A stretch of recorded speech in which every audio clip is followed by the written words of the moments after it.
Es un gusto saludarles. En esta oportunidad hablaré un poco sobre el trauma craneoencefálico, su evaluación inicial, su diagnóstico, su evaluación por neuroimágenes y parte de su tratamiento. El trauma craneoencefálico se define, como una alteración al sistema nervioso central dada secundariamente a una lesión traumática que puede ser como consecuencia de una fuerza liberada, sea mecánica, térmica, eléctrica, química, radiante o una combinación de estas, las cuales van a provocar posteriores cambios celulares y moleculares como respuesta a dicha lesión. El trauma craneoencefálico se divide en ciertas fases, también llamadas fenómenos o etapas, que se clasifican como primarias, secundarias, terciarias y cuaternarias. La lesión primaria es la que se genera en el momento de sufrir el trauma. En este caso se produce daño a nivel de tejido, sea óseo, meningio, tejido cerebral o a nivel medular. En esta lesión puede haber sección de los axones, sección de las venas o de las arterias. Es generalmente un fenómeno irreversible y pueden formarse en este momento colecciones hemáticas en los espacios, sea extra o intradural. Puede haber también la formación de colecciones llamadas hematomas, colecciones hemáticas intraparenquimatosas que provocan un efecto de compresión. Estas son las que principalmente producen un aumento a nivel del volumen de la masa que se encuentra dentro de la cavidad craneal y con ello aumenta la presión dentro de esta cavidad, la cual pues debe permanecer en ciertos rangos permisivos y como veremos más adelante, pues afecta también la presión de perfusión cerebral. La lesión secundaria es la que inicia en los primeros minutos después de la lesión inicial.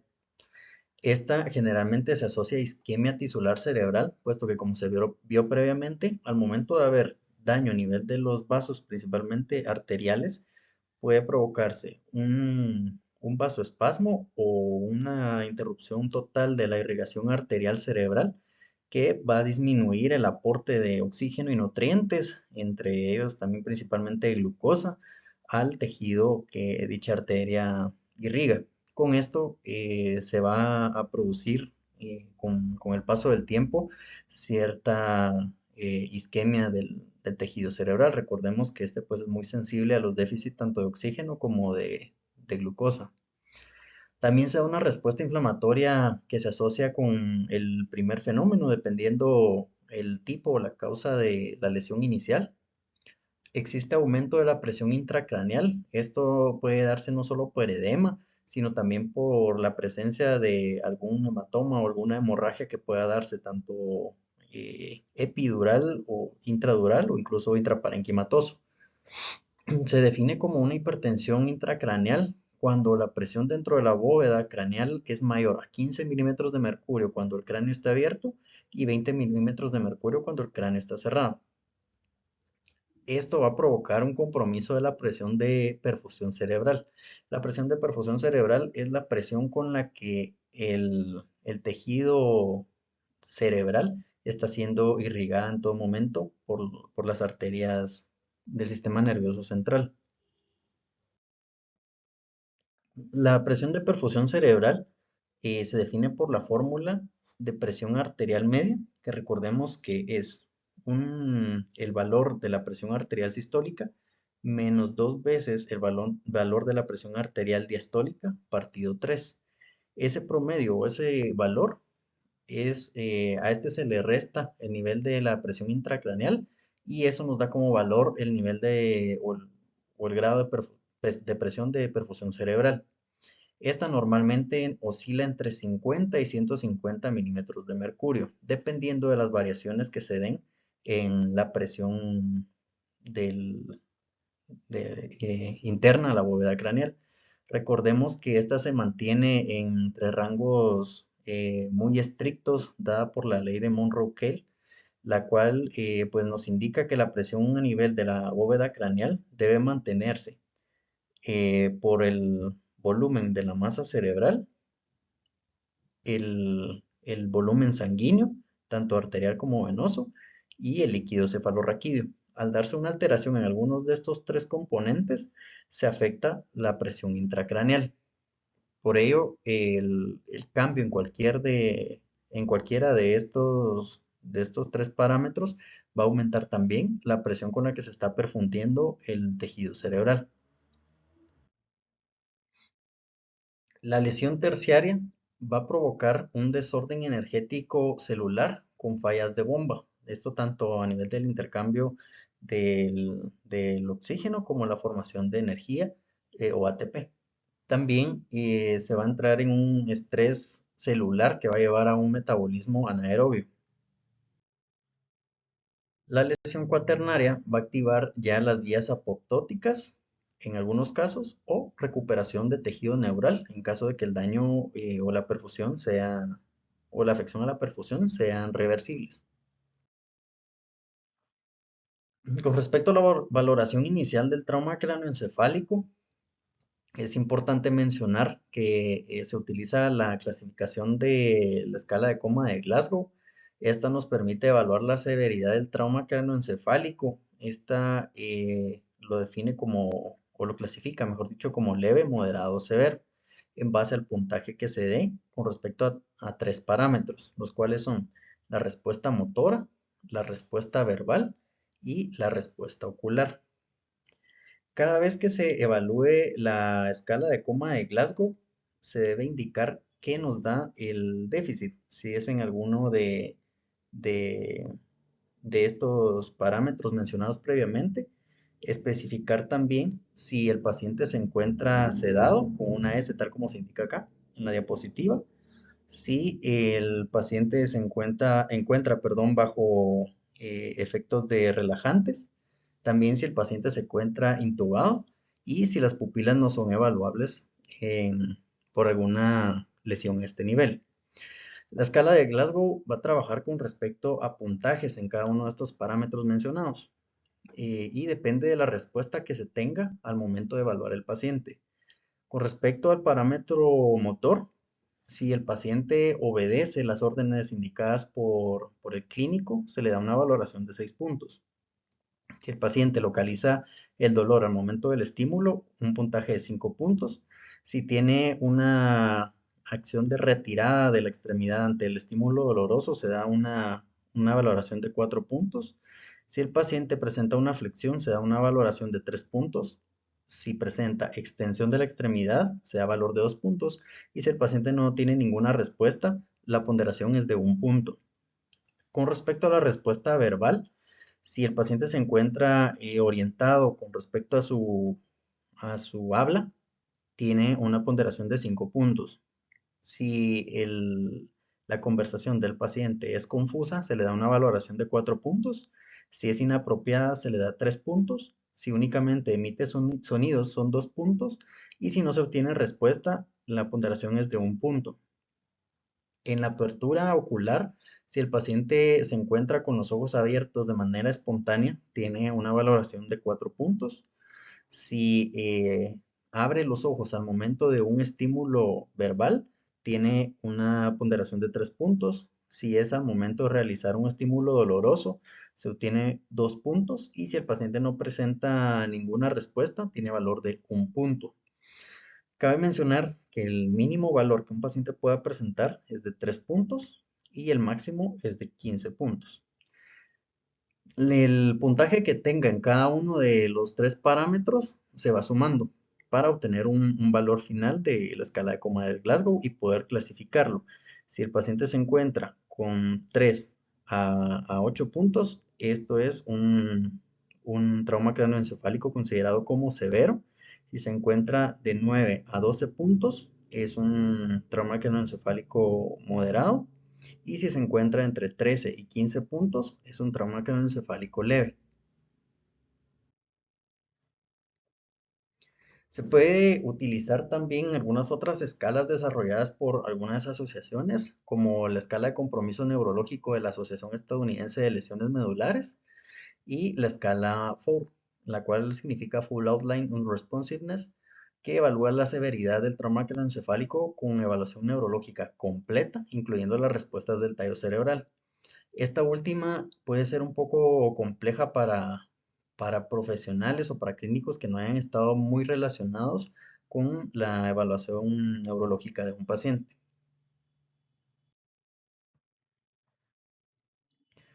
Para el mejor estudio del trauma craneoencefálico se utilizan estudios de imágenes. En este caso se mencionará únicamente la tomografía axial computarizada, puesto que es el gold estándar o el mejor estudio para poder evaluar el, las lesiones que puedan deberse a un trauma craneoencefálico.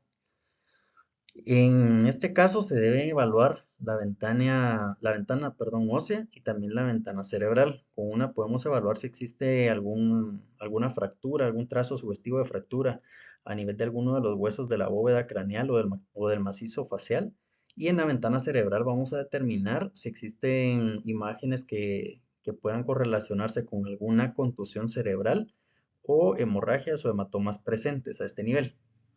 Se debe analizar en cortes axiales, coronales y transversales para poder determinar si hay algún detalle como fracturas que puedan no verse en alguno de los cortes, pero sí en el otro. La tomografía axial computarizada trabaja identificando densidades y midiéndolos en unidades Hounsfield. Eh, el valor de más hiperdenso se evidencia como una imagen de color blanco y el valor más hipodenso se evidencia como una coloración negra.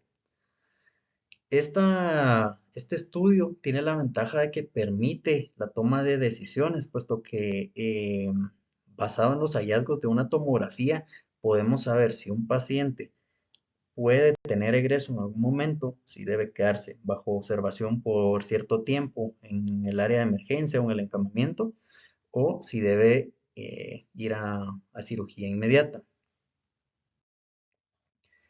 Para ello, pues existen ciertos criterios para tomar en cuenta a un paciente que tenga que ir a tratamiento quirúrgico de manera inmediata. Estos son, si existe una lesión tipo masa no evacuada epidural, esto significa nivel encima de- del nivel de la dura madre, que tenga más de 30 mililitros de volumen, sin tomar en cuenta el nivel de Glasgow del paciente, este debe ir a un tratamiento quirúrgico para un drenaje de este hematoma. Si el paciente presenta una lesión tipo masa no evacuada subdural de más de 10 milímetros de espesor, también independiente del nivel de Glasgow que tenga el paciente, debe ir también a tratamiento quirúrgico. Si el paciente presenta una lesión tipo masa no evacuada subdural que desvíe la línea media más de 5 milímetros de espesor, independientemente también del Glasgow del paciente, debe ir a cirugía inmediata para drenaje y descompresión. Recordemos que si la línea está desviada, va a comprimir uno de los hemisferios del cerebro. Al haber aumento de la presión en contra de este tejido, en contra de la bóveda craneal, va a disminuir la presión con la que se está perfundiendo este tejido y con ello causar necrosis. Por ello es que se toman estos criterios como cirugía inmediata. Asimismo, también se toma como criterio de cirugía inmediata cuando existe una lesión tipo masa no evacuada intracerebral de más de 50 mililitros, esto independiente del Glasgow que tenga el paciente. Si existe una lesión difusa tipo 1 a 4 con desviación de la línea media mayor de 5 milímetros, esto basado en la clasificación de Marshall, es este tipo 1 a 4, la cual pues evalúa no solo el estado neurológico del paciente, sino también los hallazgos tomográficos. Si se encuentra una desviación de la línea media más de 5 milímetros o si existe obliteración de las cisternas basales que sea compatible con un edema grado 2 o 3, debe realizarse una cirugía de manera inmediata. En caso de que tengamos un paciente que está en estado de coma y tenga una tomografía que se clasifique como tipo 1 o lesión difusa según la escala de Marshall, debe clasificarse como una lesión axonal difusa. Cabe mencionar que para el diagnóstico más certero de una lesión axonal difusa existe el estudio de una resonancia magnética cerebral.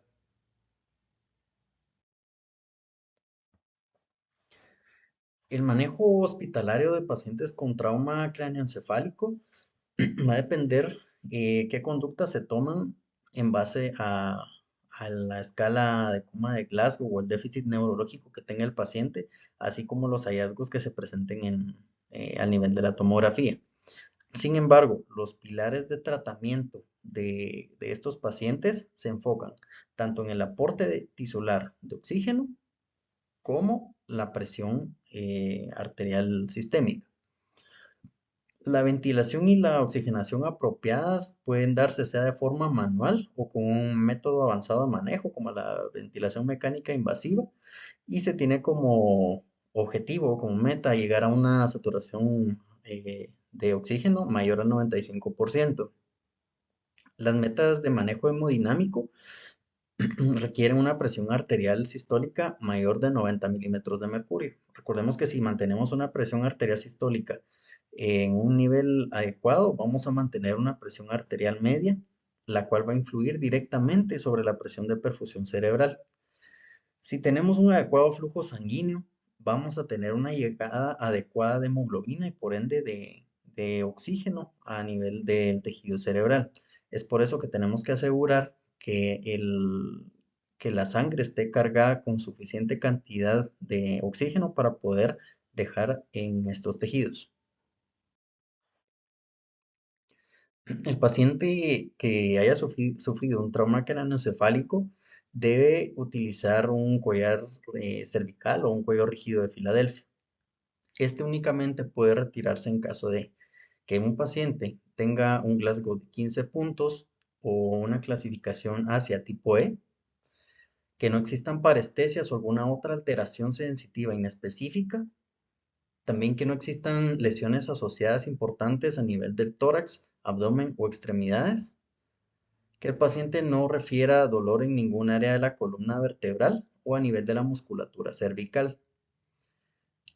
Puede retirarse también si no hay intoxicaciones por algún tipo de sustancias asociadas al momento de la evaluación del paciente. En caso de que alguno de estos criterios no se cumpla, el collar debe permanecer en la posición adecuada. Si ya se tiene un estudio de imagen que evidencie que no hay lesión cervical a nivel de la columna cervical, puede ser retirado la inmovilización del cuello.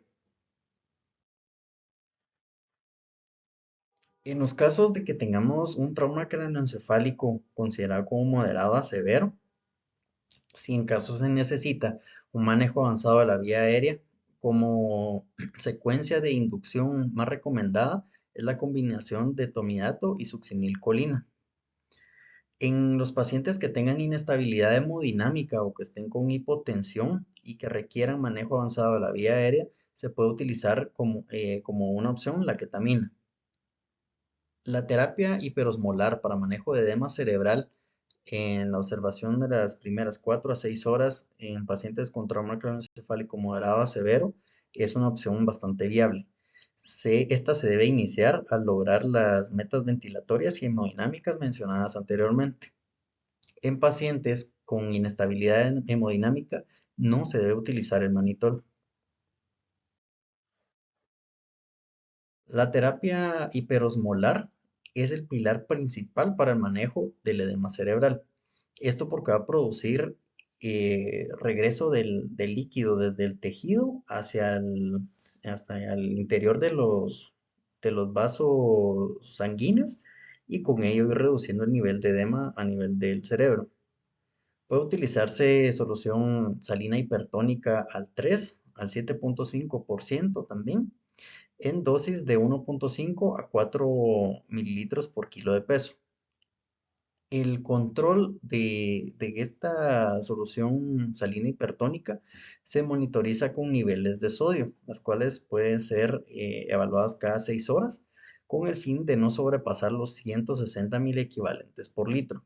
También es importante que se monitorice la osmolaridad. Recordemos que a nivel sanguíneo, uno de los principales electrolitos en regular la osmolaridad sanguínea es el sodio, por lo que no podemos llevar a un estado de hiperosmolaridad. En caso de que sea permisible el uso del manitol, Es importante mencionar que este alcanza su efecto máximo luego de 30 minutos de ser administrado y su efecto puede durar entre 2 y 12 horas según los reportes que se han tenido de los estudios que han evaluado la efectividad de esta medida. La dosis es de 0,25 a 1 gramo por kilo de peso.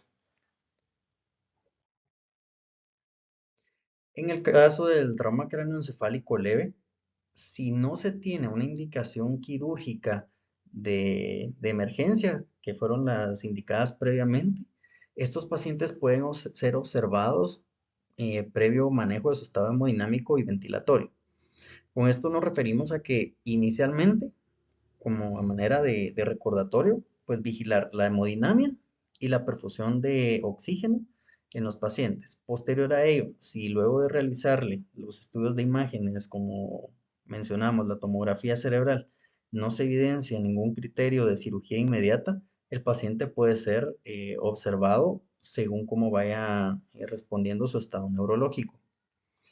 En caso de que un paciente tenga un Glasgow de 15 puntos, su tomografía esté totalmente normal y el tiempo de observación establecido pues no presente un deterioro del estado neurológico, al paciente se le puede dar de alta. Es importante que se le explique al paciente los signos de alarma que puedan indicar alguna lesión del tejido cerebral tardía, tal como pudiera ser la presencia de cefalea, dolor de cabeza, alteraciones sensitivas o motoras, puesto que si se diera el caso de que hay una lesión a nivel axonal o medular que haya sido por un efecto de rotación o cizallamiento, puede empezar a presentar síntomas posteriores a su evaluación inicial, como parestesias o sensación de hormigueo en alguna de sus extremidades, particularmente de forma bilateral, indicando que pues deba darse cierto manejo determinado. Si el paciente inicia con desorientación, es importante que le demos el plan educacional no solamente al paciente, sino a los convivientes, puesto que si el paciente iniciara con desorientación o con tendencia al sueño, pues no podría consultar de manera voluntaria, sino sería necesario que sea apoyado por alguno de sus acompañantes. Si el paciente presenta visión borrosa, también es uno de los signos que puede indicar cierta lesión, aumento de la presión intracraneal y esta generar cierto edema al nivel de la mácula óptica y provocar alteraciones visuales. Si el paciente inicia con vértigo, también es una de las indicaciones o signos de alarma que nos llevaría a que el paciente consulte nuevamente al área de emergencia. Pacientes que tengan un Glasgow con un puntaje entre 13 y 15 puntos, debe observarse hasta determinar la causa del déficit neurológico. Esto principalmente en pacientes que tengan demeritación en alguno de los tres parámetros, que tengan 13 o 14 puntos de escala de Coleman de Glasgow, debe determinarse a través de pruebas de laboratorio su nivel de electrolitos, si existe intoxicación por alguna droga o incluso por alcohol, que pueda ser la causa o la explicación al déficit neurológico con el que llegó el paciente a su ingreso. En este caso, el trauma craneoencefálico pues es un problema que se ve o que se recibe en las emergencias de los hospitales, podría decir que a diario, y que puede ser en alguno de los casos de alta mortalidad en caso de que no se maneje de manera adecuada. Es por ello que es importante que todas las personas que tengan contacto con este tipo de pacientes en el área de salud como un primer contacto, sepan que debe manejarse de manera cuidadosa desde el movimiento en el cambio de camillas o en el movimiento al momento de la evaluación, fijando bien siempre la columna cervical y dorsal, evitando momentos de rotación, movimientos de rotación hasta determinar si existe o no una lesión a nivel de la columna vertebral, así como de la administración de sueros y medicamentos que algún momento puedan ser contraproducentes para este tipo de pacientes. Esta fue la presentación de esta oportunidad. Espero haber podido apoyar en algo para su crecimiento académico. Muchas gracias.